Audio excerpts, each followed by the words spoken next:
What's up, everyone? Welcome back to the channel here with the AFC South division breakdown, so let's get right into it. Looking at how the division performed last season, the Houston Texans won the division with a record of 10-7. They were the 4th seed in the AFC and ended up losing in the divisional round of the playoffs. They were the only team in the division to make the playoffs. The Indianapolis Colts finished at 8-9. They were the 9th seed. The Jacksonville Jaguars finished at 4-13. They were the 12th seed. And the Tennessee Titans finished at 3-14, and they were the 16th seed in the AFC. So overall, it was definitely one of, if not the weakest division in football, and I do expect it to still be on the weaker end. However, I do think across the board it will be improved this upcoming season. Looking at the individual team analyses, starting with the Houston Texans, I have them ranked right now as the 10th best team in the league. I think that there's a lot to build on from last year, and I'm very confident in this being one of the better teams in the league this season, and I do think they are the best in the division, and I think it's their division to lose. Looking at the position group rankings, starting at quarterback, I have C.J. Stroud as the 11th ranked quarterback in the league. I do think he is good. I know kind of had a sophomore slump last season, but I think it's important to recognize that the offensive line was really not good for the Texans last season, and the wide receiver core especially dealt with a lot of injuries. So those were definitely major contributing factors. And overall, he still played well last season, and I do think he will continue to play well this season. I think there's definitely room for more growth and development, so maybe at this point next year he's somewhere in that top 5 to 10 range, but right now I have him as the 11th ranked quarterback. The running back room, I do think Joe Mixon is a good back. He is getting older, so that is always something to be concerned about. I have their running back room as the 16th ranked in the league, so about average. I think if he's able to stay healthy, Joe Mixon will be a good weapon for this offense. Obviously, a little banged up right now, but I think he should be ready for week 1. And then depth behind him, Dameon Pierce and Nick Chubb. Dameon Pierce is solid, obviously not, a top-tier starting back in the league, but a good depth piece. And unfortunately, I do not know if Nick Chubb is going to return to kind of prime Nick Chubb at any point this season or going into the future. Obviously, I wish him the best after a really impressive return from what a lot of people thought to be a career-ending injury. But I don't have a ton of confidence in him being, a huge contributing factor in this Texans offense. Looking at the wide receiver core, I have it as the 11th ranked unit in the league. A lot of that is to do with Nico Collins. I think he is a top 8 wide receiver in the NFL. I think he has established himself as one of the best guys. And I think he's going to be an exceptional weapon for C.J. Stroud again this season. Behind him, the depth is where it's a little lacking. Did lose Stephon Diggs in the offseason, although he didn't have a huge role there last year, missing a large portion of the season due to injury. Tank Dell is a solid young guy as well who is currently injured. He's going to miss a good portion of this upcoming season as well. So currently, the depth chart behind Nico Collins, Christian Kirk, they brought in to play wide receiver 2. I think that's an okay depth piece. I don't love it as a wide receiver 2 option, but you can definitely do worse than that, so I think it's solid. And then they did draft a pair of rookie wide receivers, both out of Iowa State, I believe, in Jaden Higgins and Jalen Knoll. And so you can hope to get production out of one or both of those guys to really just fill in that receiver depth. So there's a lot of potential there, and if one or both of these guys can, emerge as, a dominant wide receiver 2 in this offense, I think that'll be a huge boost. But as it sits right now, it does kind of feel like it's Nico Collins and a lot of question marks. The tight end position, Dalton Schultz, I have ranked as the 19th tight end in the league. I think he's a solid to good tight end. Just another good option for Stroud in this offense. Another good receiving option that I think could play a larger role earlier in the season, before these rookies have had a chance to really break out and while Tank Dell is still out with injury. And yeah, I think Dalton Schultz is just a nice, reliable tight end. Not like a top 5-10 guy, but definitely a good piece to this offense. The offensive line, which, as I mentioned earlier, was a huge issue last year, they changed it a lot. I'll say changed instead of improved because I don't know how much better it's going to be. I still have a lot of concerns about it. Obviously, I have it ranked as the worst offensive line in the league at 32. And I just have a lot of concerns, especially when you do overhaul an offensive line. It takes time for, these new guys to get on the same page with each other. and that can always, you know, limit the offensive line's ability as well. Take some time to adjust. Overall, I don't know if it got better. I don't want to say it got worse. Obviously, you do trade away Laramie Tunsil, who was your best offensive lineman by far last season. Did have a penalty issue that you hope to have resolved. But overall, I'm just not very confident in this group, and I do think it is going to severely limit how productive this offense can be. But if it is able to, you know, work out and the offensive line is at even average, I think this offense is going to be one of the best in the league.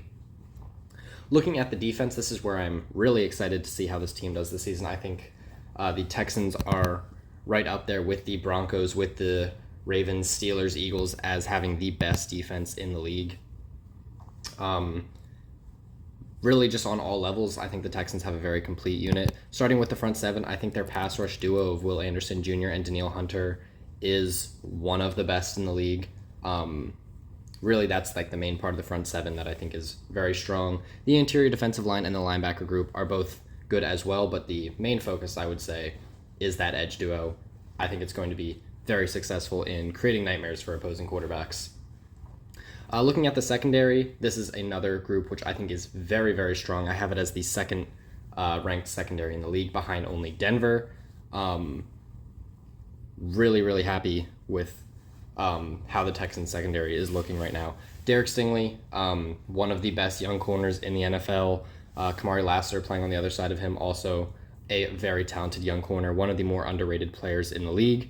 Jalen Petrie playing in the nickel, and then you have Kalen Bullock and CJ Gardner-Johnson at safety. Gardner-Johnson is dealing with an injury right now. It was initially feared to be a torn ACL, but more reports came out that that is not in fact the case, so he is not going to be missing the season, and hopefully they can get him back very soon,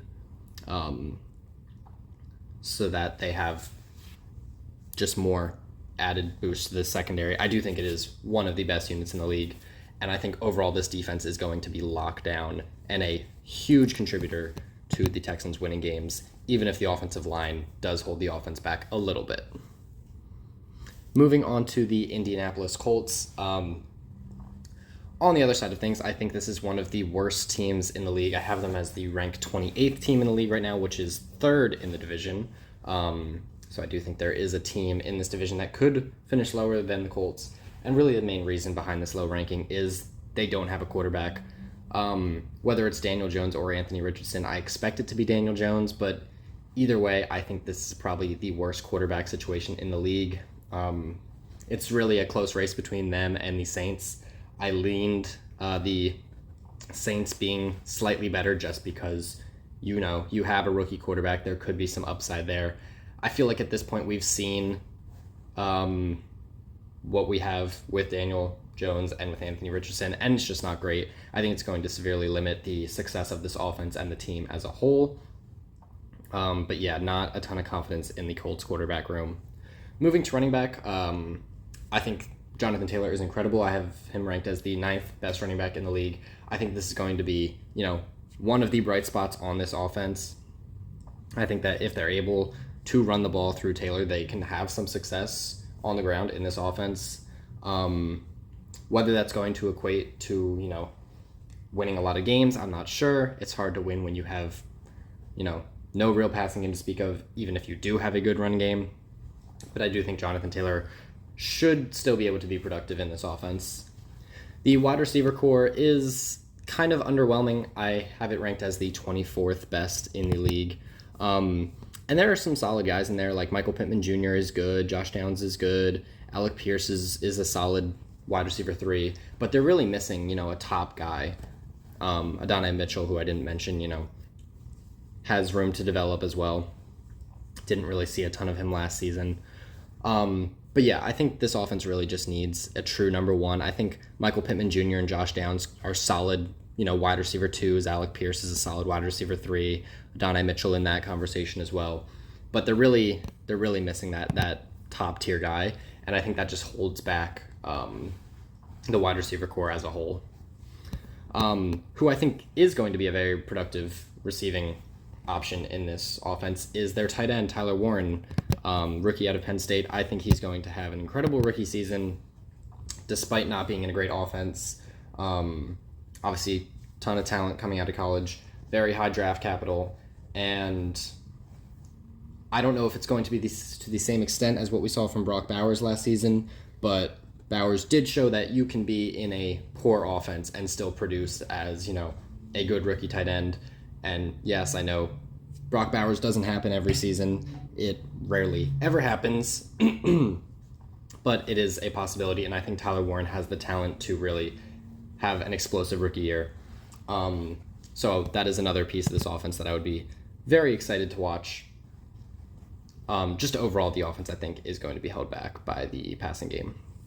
And then last piece of the offense, the offensive line. I think it's okay. It's not great. I have it as the 23rd ranked unit in the league. I think it definitely got worse from last season. The tackle duo is good in Bernard Ryman and Braden Smith.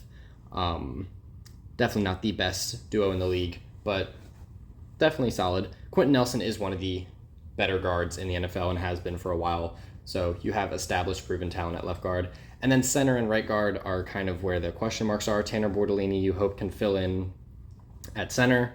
And then Matt Goncalves at right guard. Really just this right interior spot, I think, is going to be maybe the weaker part of this offensive line, but you hope that the Colts are able to get, good production out of these guys and the offensive line doesn't limit the offense too much. Looking at the defense, I think overall the unit is okay. I do think the front seven is lacking a little bit, specifically at linebacker. I think they are really hurting. Zaire Franklin is, a solid guy there, but aside from him, it is not a good group at all. Cameron McGrone and Segun Alubi are the other two starting at the Mike and Will spot. Sorry, the Sam and Will spot. Zaire at the Mike. Overall, it's just not a very strong group. And then on the defensive line, DeForest Buckner is obviously great on the interior. Grover Stewart there as well is solid. Buckner probably on the down tick in his career, starting to regress with age, but still very good option. And then off the edge, Kwity Paye and Leatu Latu. You hope to see, more growth and development from Latu and hope that he is able to develop into one of the better young edge rushers in the league. We just need to see it first. So as it stands right now, not a ton of optimism with this front seven group. I do think it is one of the lower end groups in the league, but I do think that there is some potential there, specifically off the edge, for this unit to get a big boost. The secondary, on the other hand, I actually think is a pretty solid group. I have them as the 15th ranked secondary in the league, and that is not including today they signed Xavier Howard. I think it's more just a good depth piece than anything else. I don't know if at this point in his career he's, a top corner in the league, but it's solid depth. Their corner group I do actually really like.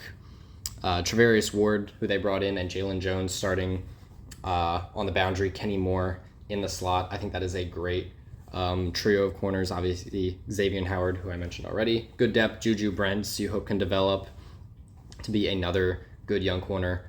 And then Nick Cross and Cam Bynum at safety is another solid duo. I think overall the secondary is pretty good, and I think it's going to help this defense out to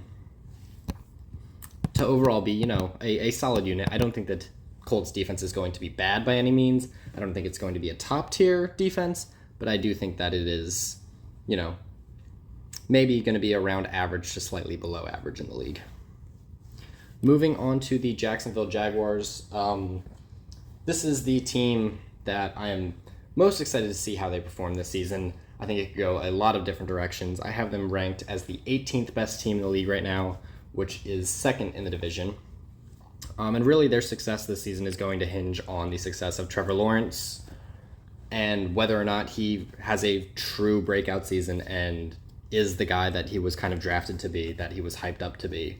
I have him ranked as the 19th best quarterback in the league right now. He hasn't been all that great, but you hope the potential's still there. It's really just going to hinge on his success is going to be, that's going to determine how well the team does. Looking at the rest of the offense, running back I think is a major, major hole. Travis Etienne has not looked good. Last season really did not work out. Tank Bigsby was, okay. You bring in Bashal Tootin. You hope one of those guys can establish themselves as the starting back on this team, but it feels like it's just going to be like a committee of subpar guys. The wide receiver core, on the other hand, I do think is one of the stronger units in the league. If Travis Hunter is able to successfully play both ways, which I don't know if I can say that he can with a lot of confidence, but I'm going to, give him his shot and hope that works out. But if he is able to play both ways, him and Brian Thomas Jr., I think, is going to be a very strong wide receiver duo. Diami Brown is a solid wide receiver 3 as well. I think that if Trevor Lawrence is able to, be one of the better quarterbacks in the league, him throwing to that duo of wide receivers is going to be very scary for opposing defenses, and I think really just boost this Jaguars offense. The tight end spot is definitely another hole. Starting Brenton Strange definitely feels like more of a backup tight end. Was solid in, moments where he had to play last season in Evan Ingram's absence, but we'll have to see what a whole season of him looks like to evaluate how he actually plays as a starter. Right now, I think he's probably an okay option, but definitely something that could be improved upon. And then lastly, for the offensive line I don't think is that great. I have it ranked as the 31st offensive line in the league. I think it's probably going to hold this offense back and really cap the ceiling of the overall offense, even if, Travis Hunter and Trevor Lawrence work out. I would have concerns about that group. However, the defense I actually do have some confidence in. I do think that it is a pretty well-rounded defense, and, I think it will be, an above-average unit in the league. Looking at the front seven, off the edge you have Josh Hines-Allen and Trayvon Walker. I know Trayvon Walker kind of gets overshadowed by being drafted ahead of Aiden Hutchinson and how he has been versus, the narrative around Trayvon Walker. But he has actually been a pretty solid edge threat for the Jaguars, and Josh Hines-Allen is obviously a proven, superstar pass rusher in this league. And then on the interior, Eric Armstead and Devon Hamilton are a solid duo. You have Mason Smith in that group as well that you could hope to get development from, but solid interior as well. And then at linebacker, Devin Lloyd, Foyesade Oluokun, and Yasir Abdullah, I think is a solid enough group. Overall, I think it's just, a well-rounded, good front seven. And I think the same can be said for the secondary. As I mentioned before, Travis Hunter, if he is able to start opposite Tyson Campbell, that is a very good duo. Jordan Lewis in the slot. And then Eric Murray and Andrew Wingard at safety are not as ideal. Darnell Savage is in that room as well. But I do think the starting corner duo, if Travis Hunter does play both ways, will be particularly strong. And yeah, overall, I think the defense will be good. It's really just going to come down to, is the offense going to be, really explosive in one of the better groups in the league, or is it just going to kind of crumble? I think that's going to determine the Jaguars' success this season. And lastly, the Tennessee Titans. I have them ranked as the 31st team in the league. That is last in the division, and obviously ending up with the number one pick last season. Titans, I expect them to still not be great. Cam Ward is probably the least hyped up number one pick that I've ever seen. Obviously, Shador taking a lot of that attention. And not that that's necessarily a bad thing for Cam Ward. You don't want too much, eyes or pressure on him early on. I think he can actually benefit from that. And I do have a ton of optimism for him. It's just the roster outside of him is really not that talented. The supporting cast around him is not good, despite what he says about having a top 5 wide receiver group. I firmly disagree with that. But yeah, overall, I think that the roster just lacks in overall talent, and I do think the Titans are probably going to be a bad team yet again. Going through the position groups, quarterback, I have Cam Ward starting as the 24th ranked quarterback in the league. Obviously, could finish a lot higher than that. We just haven't seen him play an NFL game yet, so just kind of have to put him on the lower end of the rankings. But I do expect him to finish around there, just, based on the lack of weapons around him. The running back room, I think, is also not great. I think there is definitely a chance that it is better than the Jaguars. who I have ranked one spot ahead at 30, the Titans at 31. But Tajay Spears, not super optimistic about. Tony Pollard there as well. It's just kind of an underwhelming group. They really haven't had, a great running game since they traded away Derrick Henry. Yeah, I don't think the running game is going to be all that great. And the wide receiver core I actually think is even worse. I have them as the worst wide receiver group in the league. Calvin Ridley I think is solid. Behind him, Tyler Lockett, I do not think at this point in his career should be a starting wide receiver 2 in the league. I think he probably is closer to a wide receiver 3, wide receiver 4. Van Jefferson there as well is not great. You have, Elikaya Manor and Chimere Dike, you hope can develop. Xavier Restrepo was a UDFA, has a connection with Cam Ward already, but, hard to get excited about an undrafted receiver. I do think overall it's just not a great group. Moving to tight end, I also am not super confident in. Chikakonkwo, I do like him, but he just hasn't proven to be one of the better tight ends in the league. I have him as the 27th ranked tight end. I think just overall this offense lacks weapons, and it's going to be unfortunate because it's going to make it very hard for Cam Ward to succeed his rookie season. And yeah, the offensive line I think is probably the brightest spot on this offense, aside from maybe Cam Ward. I have it as the 21st rank in the league, which is not all that high. It is highest in the division. I think that, Dan Moore and J.C. Latham at your tackle duo is definitely something that you could improve on significantly. You hope Peter Skoronsky is able to develop more at left guard. Lloyd Cushenberry at center, also upgradable piece. Kevin Zeitler is good at right guard, but another, aging player. Overall, I think it's an okay unit. It's probably going to be, enough to get the job done. I don't think it's going to hold the offense back too much, but it's definitely not really going to elevate this team all that much. Continuing on to the defense, it's also not that great in my opinion. Really lacking on a top edge rusher in the front seven. Really, that whole unit is rough aside from Jeffrey Simmons, who has been, the Titans' best player for a while now, it feels like. But aside from him, that front seven is really lacking anything in the pass rush department or in the linebacker department. The secondary, I do think, is slightly better. L'Jarius Sneed at corner is solid, dealing with an injury, however. Jarvis Brownlee on the other side, Roger McCreary in the nickel. Definitely you can upgrade on that. And then Amani Hooker and Xavier Woods at safety. Quandre Diggs is there as well, who could compete for, one of those spots at safety. It's just overall not a unit I have a ton of confidence in. And yeah, overall, just the team as a whole, I don't think this is going to be a very competitive year for them.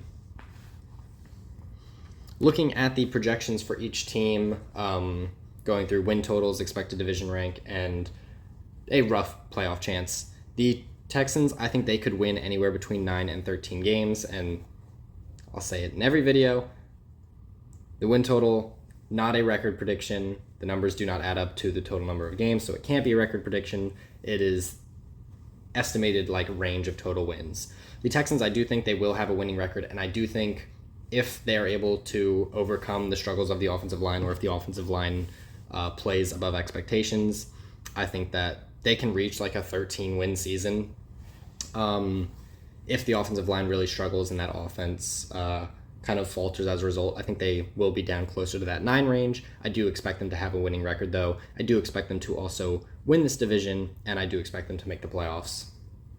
The Colts, I do not expect to be very great. Them and the Titans, I gave the kind of same window. I do think the Titans have a little more